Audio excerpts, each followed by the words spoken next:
What's up, beautiful PewTubers? I am super excited about this video. This is a 10,000 round review of my Glock 34. This is a Gen 5 that I picked up about 2 years ago.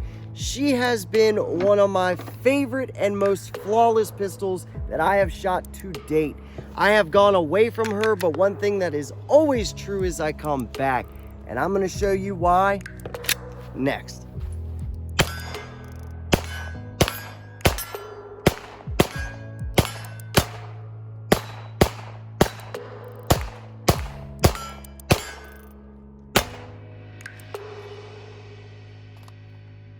Before we get into any of the good stuff, I want to say thank you to all my subscribers. It means a lot to a small channel like mine to see such tremendous support. Make sure you hit that like and subscribe button if you are enjoying this content. Another great way to help the channel is by checking out my website for our affiliate links. Clicking on these and shopping helps the channel out fiscally. If you want a more straightforward approach, commenting and super thanks help us out more than you could ever imagine. Now let's get back to the beauty that is Glock. Purchased primarily for competitive shooting, the Glock 34 quickly became something a lot more than just my carry optics pistol. It became my favorite pistol.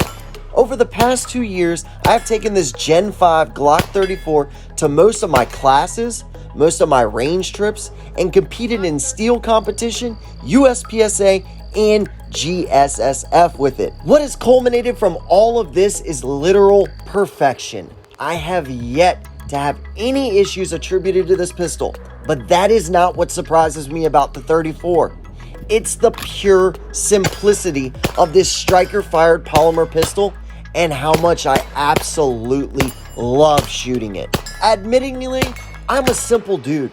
I enjoy the high-tier things in life, but along with that, if a gun performs, I run the hell out of it.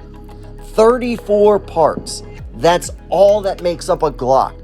But the Gen 5 has over 20 design modifications from their Gen 4 predecessors. These include the Glock Marksman barrel, NDLC finishes, which is tremendous by the way, an ambi slide stop, no more finger grooves, and a flared mag weld to name a few. These changes all deliver improved accuracy, durability, performance, control, and flexibility, whether you are on the range or in a situation where fractions of a second matter. Even though the gun itself weighs fairly little, the 8-inch plus NDLC finish slide tied with the 5.31-inch barrel helps to keep the muzzle down after each shot. That long slide and barrel length combined with a long sight radius and a great trigger upgrade makes this gun blazingly fast. I've been using this pistol on and off for the last 2 years in competition, and nothing makes me happier than curb stomping an individual with a $4,000 pistol at a steel challenge or USPSA competition with my $700 modified Glock. I did make some critical changes with my Glock as it is my main carry optics pistol, so it is by no means stock. I threw some Terran tactical pieces on the magwell and base plates, but also opted for their Grandmaster spring and connector kit for only $40. I also finally polished all internals and threw in a Timney trigger that worked itself in and gave me a sub 2-pound trigger pull.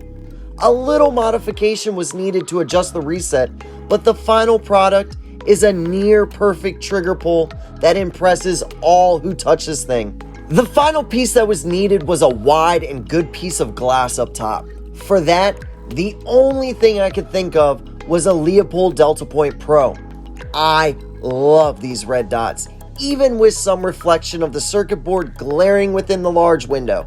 The positives very much outweigh the negatives with my Delta Point Pro, but that's for a future video. Now, even though this gun has a lot of rounds through it and is as far away from a safe queen as one can get, it has very few blemishes, especially when compared to my other pistols with less of a round count. The NDLC finish on the slide has protected it from wear from my holsters and from getting beaten down during class and range trips. The barrel has some small wear on the hood and around where the recoil spring assembly sits. The inside of the Glock slide has some wear as well where it cycles, but I've always used a couple drops of lubricant here to help her glide a little bit smoother. This is the extent of the wear. completely superficial. No part has failed me yet. The internals are still going strong, and she is still as accurate as ever. Now, there may come a time here in the near future that I may start to replace some parts, but the only thing I've had to change are some of the mag springs. As for what I may upgrade soon, I wouldn't mind getting an extended mag release only due to Canik spoiling me so badly. I may also look into a KegaWorks slide release. The only other thing I may look into is possibly putting a 15-pound spring in it. I am looking to shave off tenths of a second nowadays as opposed to seconds. All in all, the Gen 5 Glock 34 is a complete winner. The changes from the previous generations aren't earth-shattering, but they are changes that matter. I am liking the steady improvement we are seeing in the Glock family while staying true to the roots. If you don't have a Glock 34 yet, this is the one to get. It's a duty race pistol that you can rely on in any environment and one that you can customize to your liking. Thanks for watching. Make sure you like and subscribe. Check out my website for charity information or the affiliate links. And always remember, learn, train, and evolve. Stay safe and protect the Second Amendment, baby.